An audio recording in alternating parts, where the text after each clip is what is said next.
My name is Hannah Keene, and I was 25 years old when my family turned my final interview into a baby shower shift. Not a favor. Not an emergency. A shift. The interview was at 10:30 that morning at Cedar Grove Community Fund in Knoxville.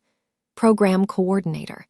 $46,000 a year, health insurance, paid training, and the first real chance I had ever had to move out of my aunt's house without begging anyone for permission. At 8:17 a.m., my Aunt Marla stood in the kitchen with my car keys wrapped inside her fist. My cousin Paige dropped a plastic tub of baby shower decorations beside my shoes and said, "Don't start acting important today, Hannah. People are coming at 11. Behind her, Paige's 2-year-old son was crying in his pajamas. My aunt looked at me like the crying had already decided the argument. "You can reschedule an interview," she said. "You cannot reschedule family." 6 years and 11 months later, Paige sat across from me in a city hall hearing room asking for $92,000 in public grant money. She did not know I was the compliance officer assigned to the file. She did not know the application included a plan I wrote the night before the interview they ruined. And she definitely did not know the city portal saved metadata. By the time I put the file history on the screen, nobody in that room was looking at Paige anymore. I need to back up. I grew up in Knoxville, Tennessee, in a 2-bedroom house that never really belonged to me. My mother died when I was 15.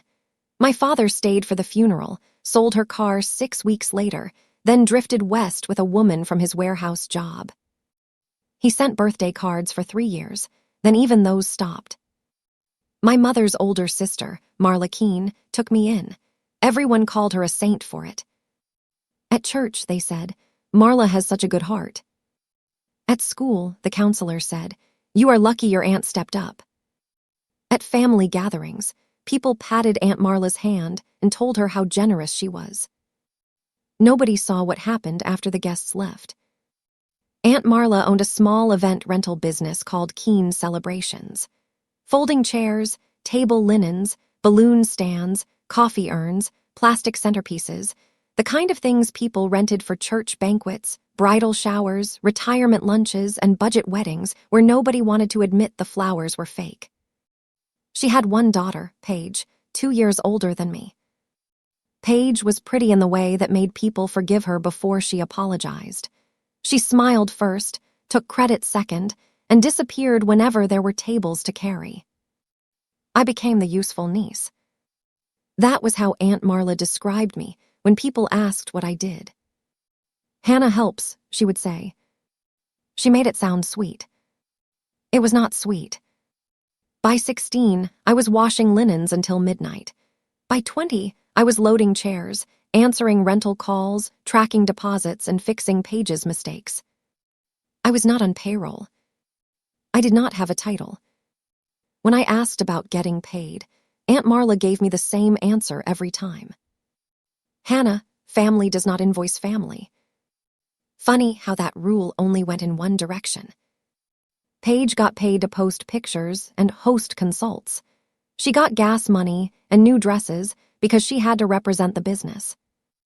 I got leftovers in foil pans and reminders that Aunt Marla had saved me from foster care. I believed those reminders for a long time. When someone feeds you guilt early enough, you mistake it for truth. By 2018, Paige had a little boy named Milo, another baby on the way, and a trail of abandoned business pages Aunt Marla called ambition. When I took online classes at night, she called it getting above myself. I had a library card, a used laptop, and a habit of studying nonprofit work after everyone else fell asleep. Rules made sense to me in a way people did not. Rules did not smile at church and lie in the car. Rules said what they meant. In February 2019, I found a program coordinator opening at Cedar Grove Community Fund. The job was not glamorous, but it was real. The salary was $46,000. I had never made more than $13 an hour at my part-time job, shelving books at the county library. The application asked for a youth program plan. I worked on mine for 12 nights. I called it Safe Saturdays. The idea was practical. Open 2 school gyms on Saturdays, feed kids lunch, offer homework help and art tables, and keep bus passes ready for teenagers who needed them. I built the budget down to the snack packs and included an emergency contact binder. I put my name at the top of every page. Hannah Keene, program plan sample. The application led to a phone screen, a video interview, and a writing exercise. On May 10, Cedar Grove emailed me. We would like to invite you for a final in-person interview on Saturday, May 18, at 10:30 a.m. I read that email until I could have recited it in court. The office was downtown, 23 minutes away in Aunt Marla's old Toyota. I did not tell Aunt Marla at first. That may sound strange, but if you have ever lived with someone who treats your hope like a threat, you understand. Hope makes controlling people nervous. I told her 2 days before the interview because I needed the car. She was sitting at the kitchen table labeling favor bags for Paige's baby shower. I need the Toyota on Saturday morning, I said, just for 2 hours. She did not look up. Paige's shower is Saturday. I know, I will be back before noon. She tied a blue ribbon around a bag of mints. The shower starts at 11. My interview starts at 10:30. That made her look up. Interview for what? I told her.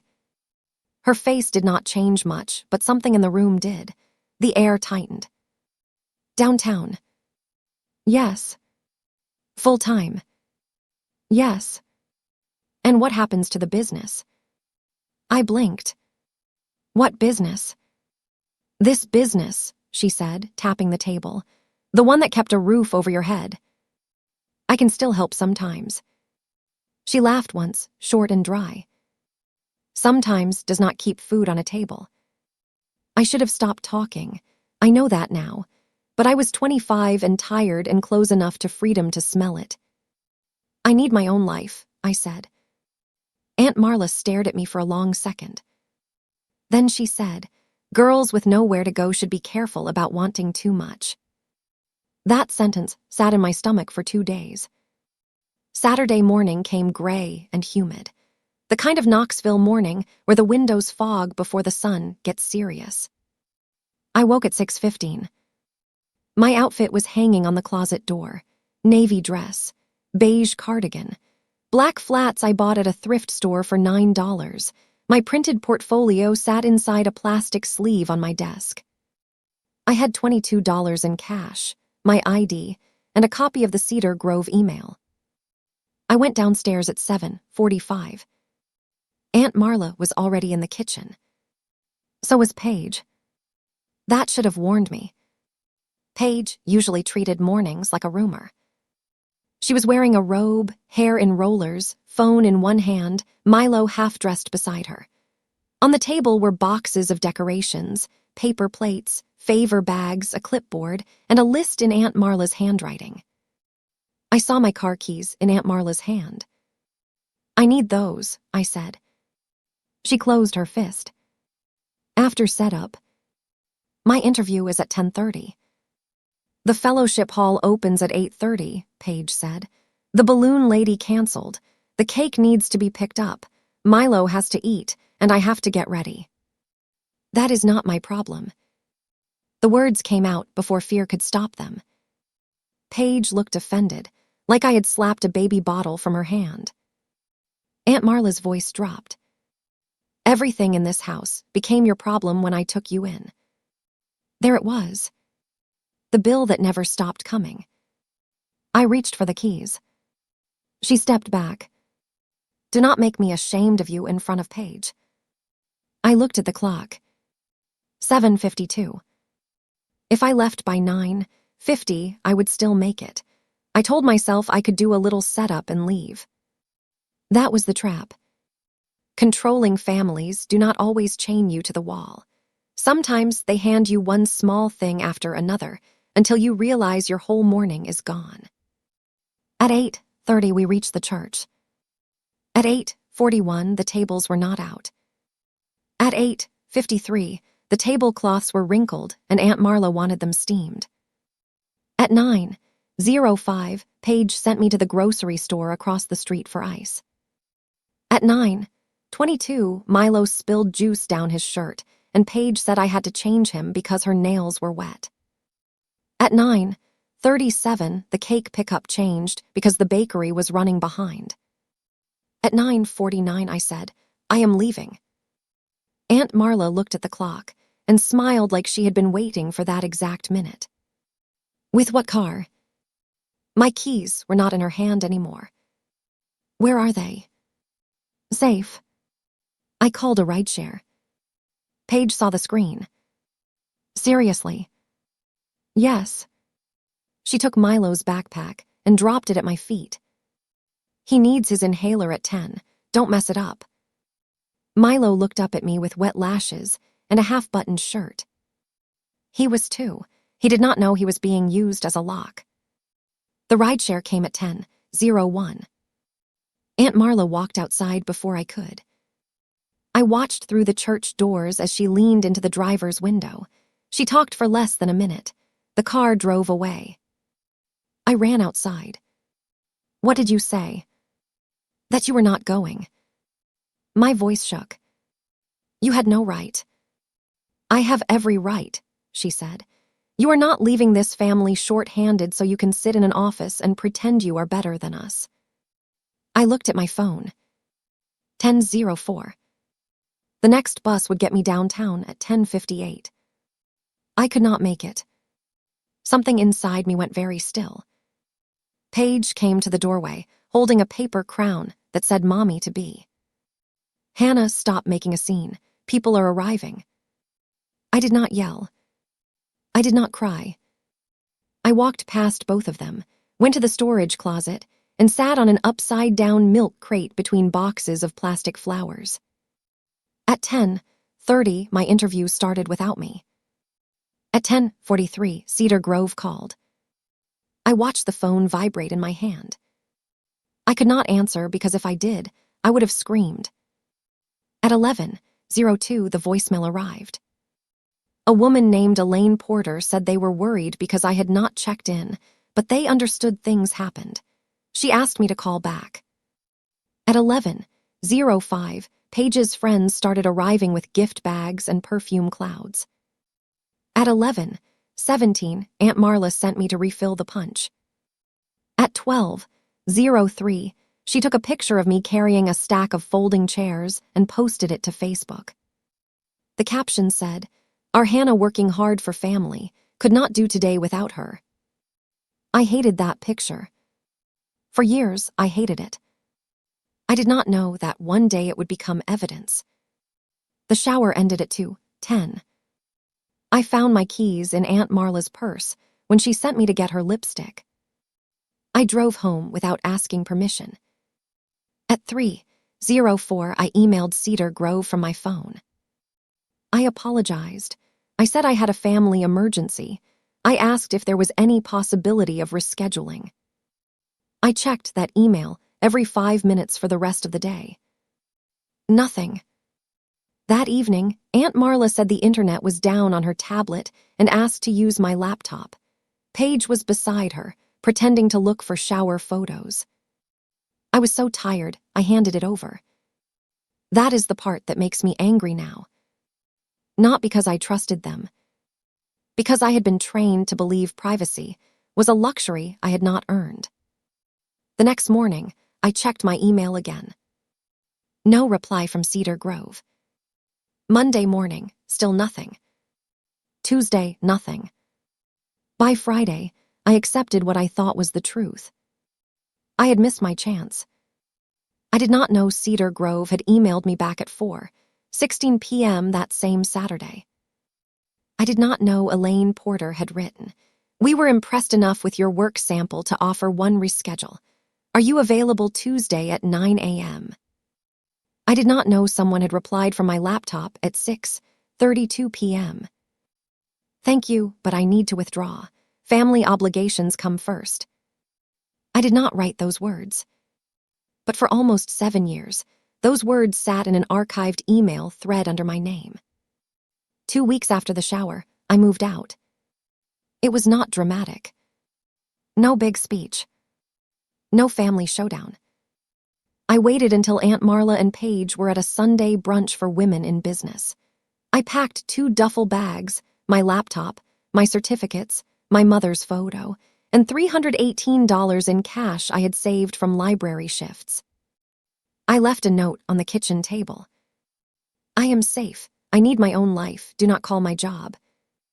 Then I drove the Toyota to the library, left the keys with my supervisor, and took a bus to my friend Denise's apartment. Denise was a circulation clerk with a 1-bedroom and a couch that dipped in the middle. She opened the door, looked at my bags, and said, "Finally." That was all. I slept on that couch for 41 days. I worked mornings at the library, evenings at a grocery store, and applied to every administrative job I could find. I did not apply to Cedar Grove again. I was too ashamed. Shame is strange. The people who trap you hand it to you like it belongs in your pocket. I carried it for years. In November 2019, I got a temp job at a neighborhood nonprofit called East River Youth Kitchen. The director, a woman named Linda Cho, watched me clean up 3 months of records in 9 days. She asked where I learned grant budgets. I said, online. She said, then learn faster, we need you. That was the first time an adult woman needed me and paid me at the same time. It changed something in me. I went from temp to grants assistant to grant coordinator. I learned how people inflated volunteer hours, copied program descriptions, and invented partnerships. I also learned that a clean file could protect people nobody listened to. By January 2026, I had worked my way into the City Office of Neighborhood Investment as acting compliance officer for the Small Futures Grant Program. I had a desk on the 3rd floor of City Hall, a quiet apartment, a paid-off car, and a habit of locking my laptop every time I stood up. I had not spoken to Aunt Marla or Paige since the week after I moved out. They tried at first. Aunt Marla called my library supervisor and said I had stolen from her. My supervisor asked for a police report. There was none.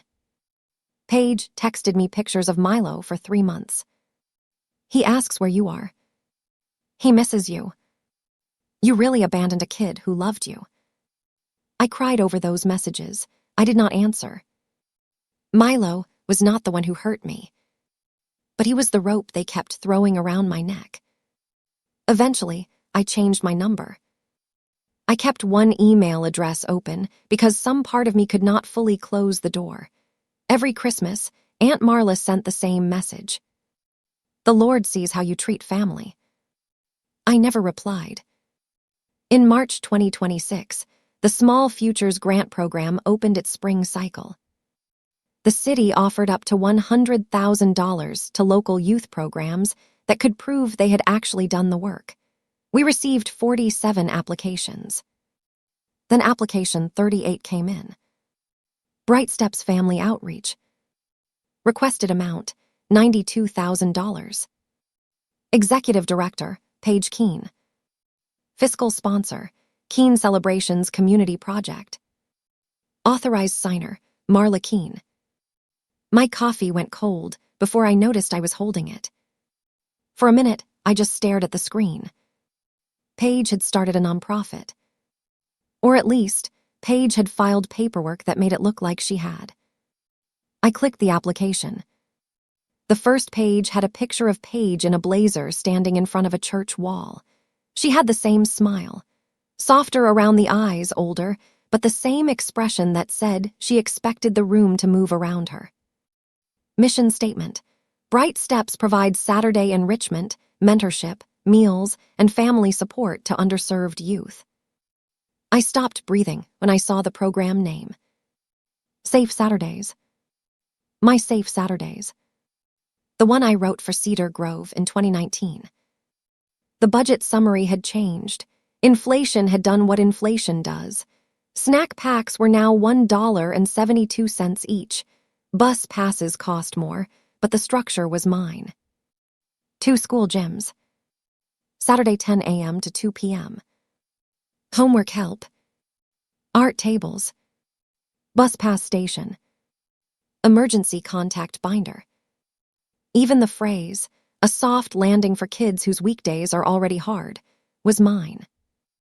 I remembered writing it at 1:12 a.m., while Aunt Marla snored in the next room. Paige had copied it into a grant application and put her own name on top.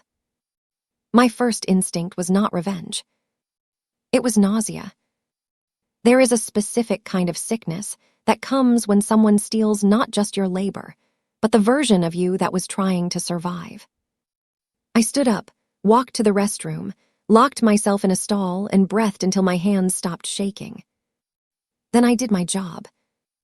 I went to my supervisor, Deputy Director Marcus Bell, no relation to me.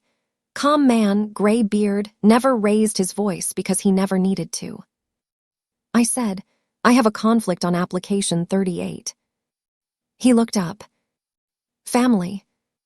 Former family contact. The applicant is my cousin. The authorized signer is my aunt. I need to be recused from scoring. Do you have prior knowledge relevant to compliance? Yes. He sat back. Then you will not score it, but you will prepare a factual compliance memo, and I will assign review to Amara and finance. Keep it clean. Dates, documents, no commentary. That is why I respected Marcus. He did not ask for gossip. He asked for facts. I opened the file again. Paige claimed she had founded Safe Saturdays in 2018 and run 42 sessions. She even listed Hannah Keene as a volunteer on 8 dates. Every part of that was false. Then I opened the program plan PDF. That was where Paige made her mistake. Most people who steal words forget that documents remember their parents. The PDF properties showed. Original author, Hannah Keene. Created, May 17, 2019, 11:48 p.m. Last modified by Paige Keene. Modified, March 22, 2026, 9:14 p.m. I stared at the metadata for a long time.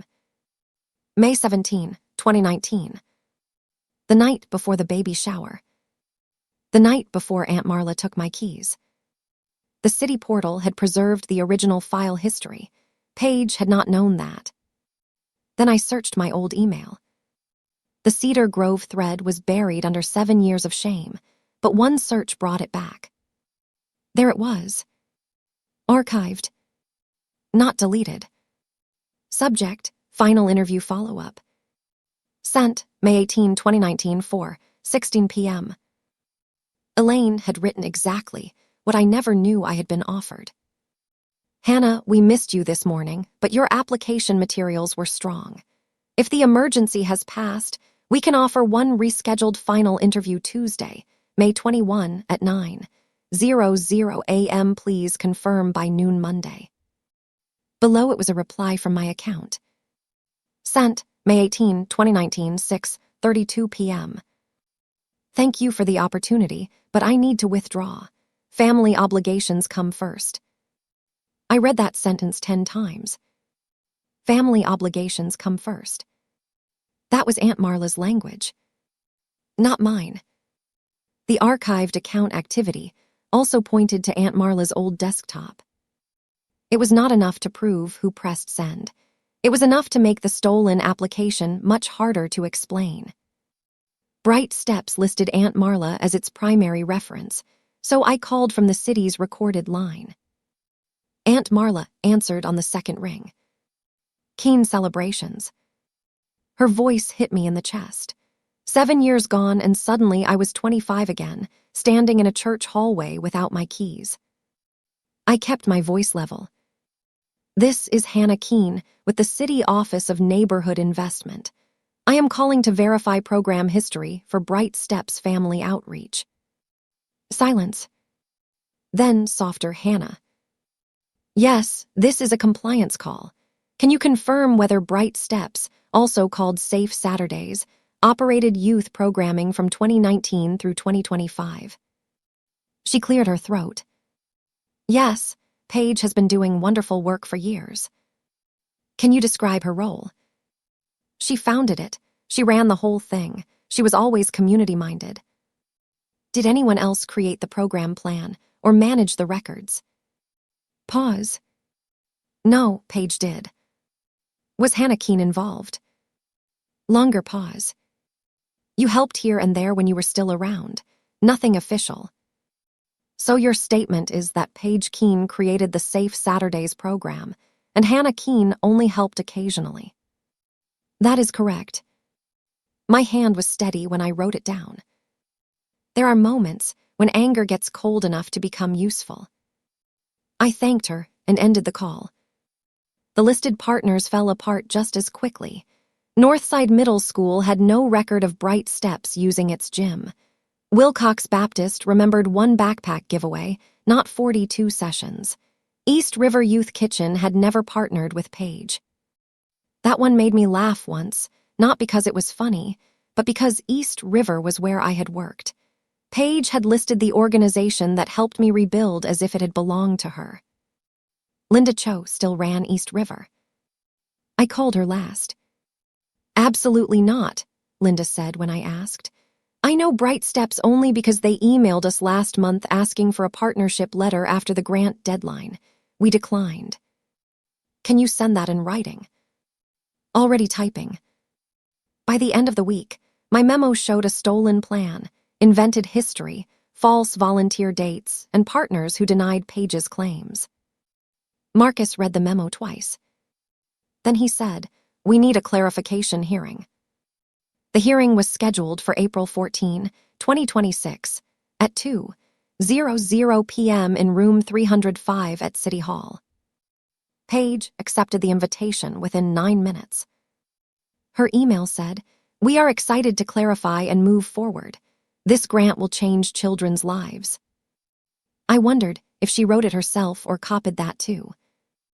The night before the hearing, I did not sleep well. I kept telling myself the same thing. This is not personal. That was not completely true. Of course it was personal. But personal did not mean unprofessional. Personal meant I had to be cleaner than anyone else in that room. I laid out my clothes like I had in 2019. Charcoal pants, white blouse, black blazer.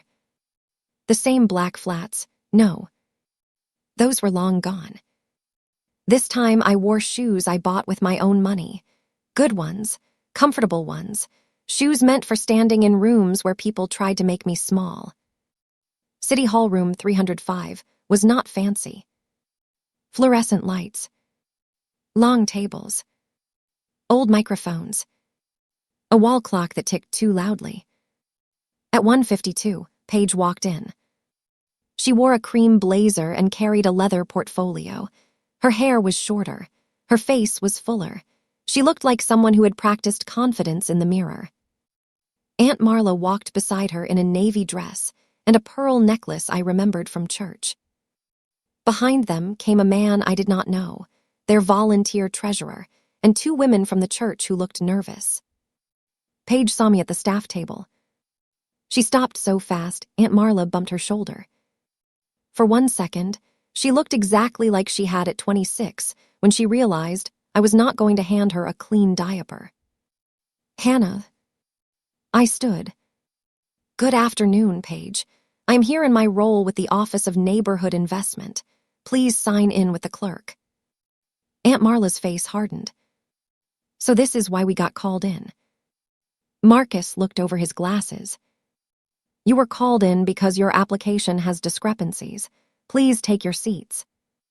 That shut her up. The committee entered at 2:00 sharp. Marcus chaired, with Amara from finance, 2 reviewers, and a city attorney beside him. Not a boardroom. Not a party. No champagne. Just cheap microphones and public money. Marcus told everyone to answer accurately, then gave Paige 5 minutes to explain the program. Paige nodded too quickly. She smiled. She had always been good at smiling. "Bright Steps began because I saw a need in our community," she said. "As a mother, I knew children needed safe places on weekends. I started Safe Saturdays with my family in 2018. We have served dozens of children through mentorship, meals, and enrichment." Aunt Marla dabbed her eyes. I watched the committee watch them. Paige continued. "We are a family-led organization. We have done this work without recognition for years. This grant will let us scale what we already built." Scale what we already built. My pen did not move. Marcus thanked her and turned to Amara. Amara asked for attendance records. Paige handed over a packet. The packet had clean tables, typed names, dates, and totals. Too clean. It looked reconstructed because it was. Amara asked, "Do you have sign-in sheets from the original sessions?" Paige's smile tightened. "Some were lost during a storage issue, but we reconstructed them from our records." "What records?" "Family calendars, texts, memory."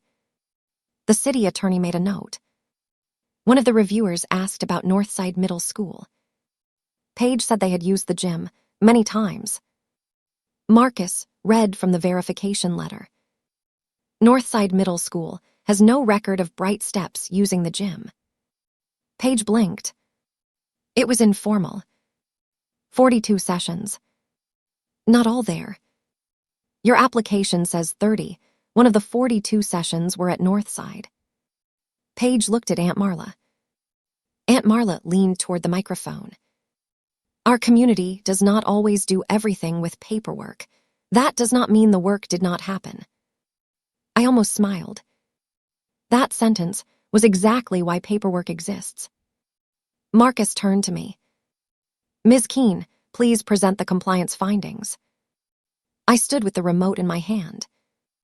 Paige stared at me. Not angry yet. Worried. I put the program plan on the screen. The submitted program plan for Safe Saturdays was uploaded to the city portal on March 23, 2026. The document properties identify the original author as Hannah Keene and the creation date as May 17, 2019. The screen showed my name as the original author and Paige's as the last person who modified it. Paige's face changed. Aunt Marla whispered something I could not hear. The city attorney leaned forward. I continued. The plan includes language matching a writing sample submitted by Hannah Keene to Cedar Grove Community Fund in 2019. The matching language includes program structure, budget categories, and the phrase, "a soft landing for kids whose weekdays are already hard." I clicked to the side-by-side comparison. Left, my 2019 sample. Right, Paige's 2026 application. Yellow highlights down both pages. You could feel the room understanding before anyone said a word. Paige spoke first. "We worked on that together." I looked at Marcus, not Paige. "The applicant may respond after the findings." Marcus nodded for me to continue. The next slide was the partner verification chart. Northside Middle School, no record. Wilcox Baptist Church, one backpack event, no recurring program. East River Youth Kitchen, no partnership, declined request for letter. The next slide was the volunteer roster. The application lists Hannah K. as a volunteer assistant on 8 dates in 2018 and 2019. I did not volunteer for Bright Steps. The program did not exist then. On one listed date, I was employed at Knox County Library from 8:00 a.m. to 4:00 p.m. Payroll records confirm that shift. Amara's eyes flicked to Paige. Paige was breathing through her mouth. Then I clicked to the reference verification summary. The room heard Aunt Marla's recorded voice through the speakers, not the whole call, just the relevant portion approved by Marcus. Paige founded it. She ran the whole thing. Hannah helped here and there when she was still around. Nothing official. Aunt Marla's hand went to her pearls. I paused the audio. That statement conflicts with the document metadata, the Cedar Grove writing sample, and partner verification. Paige stood halfway up. This is a setup. Marcus said, "Sit down, Ms. Keene." "She hates us," Paige said. "She left our family and now she is using her job to punish me." There it was. The same old move. When facts get too heavy, call the person carrying them cruel. Marcus did not blink. "Ms. Keene disclosed the family connection before review. She did not score your application. The documents were independently verified. Sit down." Paige sat. Aunt Marla leaned into her microphone. "Hannah, you know what really happened. You were part of all this. You lived under my roof. Everything you wrote came from family work." I looked at her then. For the first time in the hearing, I looked directly at my aunt. "The next finding addresses that." I clicked. The screen changed to the Cedar Grove email thread.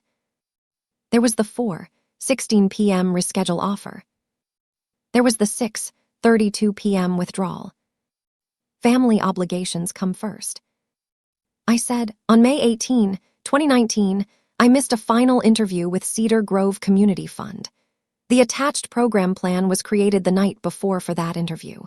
Cedar Grove offered a reschedule at 4:16 p.m. A withdrawal was sent from my email at 6:32 p.m. I did not send that withdrawal." Paige's mouth opened. Aunt Marla went still. I clicked one more time. The screen showed Aunt Marla's Facebook post from 12:03 p.m. that day. "Our Hannah working hard for family. Could not do today without her." There I was in the background, 25 years old, carrying folding chairs in my Navy interview dress. Room 305 went silent. Not quiet. Silent. The kind of silence where the air itself seems to stop taking sides. I said, "This post does not prove who sent the withdrawal. It does establish that the original program plan was created for my Cedar Grove interview, not for an operating Bright Steps program. It also establishes that the applicant's family had access to my laptop that evening, based on my written statement and archived account activity. For grant purposes, the key finding is simple. The applicant submitted a program plan authored by someone else while claiming it as evidence of her own program history." The city attorney wrote for a long time. Paige started crying. I did not enjoy it. That surprised me. For years, I thought if the truth ever landed, I would feel powerful. What I felt was tired. Paige said, "I needed this grant." Nobody answered. She looked at me. "I have 3 kids, Hannah." I knew that sentence. I had carried its earlier version for half my 20s. Milo needs you. The baby needs you. Paige needs help. Family needs you. I said, "Then you should not have built the application on a lie." Aunt Marla's face twisted. "After everything I did for you." I kept my voice calm. "You took my keys on the morning of my final interview. Someone in your house withdrew me from the reschedule. 7 years later, your daughter uploaded my work to ask the city for $92,000. That is what you did for me." Paige wiped her face with both hands. "You always thought you were better than me." "No," I said. "I thought I was allowed to have a life." Marcus interrupted before it became a family argument.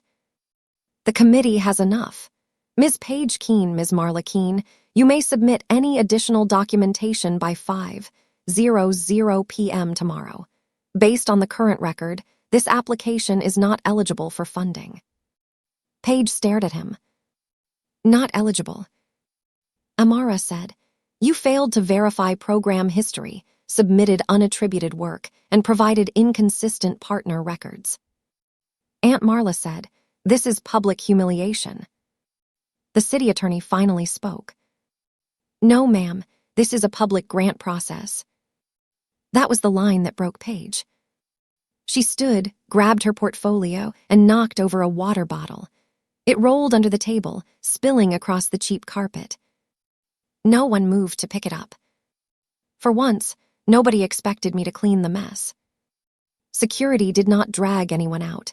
This was not that kind of story. Paige and Aunt Marla left on their own, fast and pale, with the treasurer and church ladies walking behind them like people regretting where they sat. When the door closed, Marcus looked at me. "Are you all right?" I thought about lying. Then I said, "Not yet, but I will be." He nodded. "Take the rest of the day." I went to my office, closed the door, and cried for 8 minutes. Not because I was weak. Because my body had finally received information my mind had known for years. They had not needed me. They had used me. And when I left, they did not miss me. They missed what I did. The next 48 hours were exactly what you think. Paige called my office line 17 times. Aunt Marla emailed Marcus accusing me of corruption, family bitterness, and weaponized paperwork. That phrase became famous in our office for about a week. Weaponized paperwork. As if paperwork had broken into her grant file and typed my name into the metadata. Marcus forwarded everything to the city attorney and told me not to respond. I did not. The committee formally denied Bright Steps on April 18 for false program history, stolen work, and unverified partners. No police, no screaming relatives in the parking lot, just a denial and a file closed with evidence. Sometimes that is the most satisfying ending, not fireworks, finality. On April 21, Aunt Marla sent one last email from the Keene Celebrations account. Subject line, "You owe us." Hannah, I do not know who filled your head with this coldness, but you were not raised to destroy family. Paige is humiliated. Milo heard adults talking and cried because he thinks you hate him. You have power now and you used it like a hammer. I hope you are proud. Aunt Marla. I read it once. Then I wrote one reply.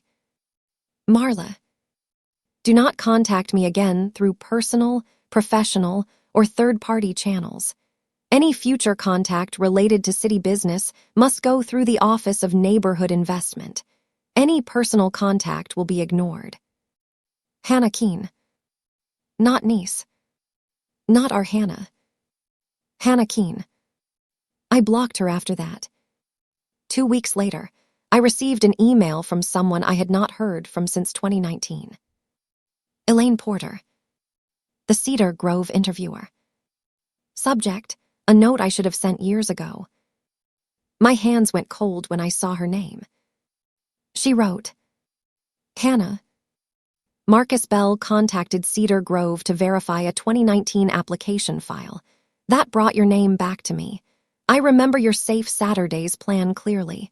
We had intended to move you forward. When your withdrawal came in, I was disappointed, but I assumed the choice was yours. For what it is worth, you were qualified then. You were not a charity case. You were not a maybe. You were the strongest finalist. I am sorry the opportunity was taken from you. I am glad your work found its way back to the public record, even under painful circumstances. Elaine. I sat at my kitchen table and cried harder than I had after the hearing. Because for almost 7 years, I had believed I lost that job because I failed to be the kind of woman people hired. I had believed I was almost good enough. Elaine's email told me the truth. I had been good enough in the navy dress. I had been good enough while carrying chairs. I had been good enough before the certificates, before the city badge, before the title on my office door. They stole the meeting. They did not steal the ability. I printed Elaine's email. I printed the denial letter, too. I put them in the same frame, side by side. Not because I wanted to stare at pain. Because I wanted one clean receipt. On the left, the opportunity they blocked. On the right, the lie that did not pass review. May 2026 was quiet. Bright Steps did not appeal. Keene Celebrations removed the project page. Page posted about jealous relatives blocking blessings. I did not look. The $92,000 went to a real Saturday tutoring group that had been working for years out of a laundromat back room. For once, the money followed the truth. On May 18, 7 years after the baby shower, I took the day off and met Denise for lunch near the library, where she once handed me a couch blanket and said, "Finally." She asked, "Do you feel better?" I thought about that. "I feel accurate," I said. That made her laugh. But that is the word. Accurate. For years, my family edited the story until I barely recognized myself in it. Ungrateful. Selfish. Too ambitious. Cold. Difficult. Disloyal. Then one public file put the names back where they belonged. I was not ungrateful. I was unpaid. I was not selfish. I was trapped. I was not cold. I was done burning myself to keep other people warm. Family can ask for help. Family can need you. Family can be disappointed when you say no. But family does not get to steal your interview, use your work, and call it love. The day Aunt Marla took my keys, I thought I had lost my future. I had not. I had only lost the people who wanted to hold it hostage. And almost 7 years later, in a plain city hall room with bad lights and a loud clock, the file finally said what I had been trying to say since I was 25. Hannah Keene was here. Hannah Keene did the work. And Hannah Keene does not belong to anybody's emergency anymore.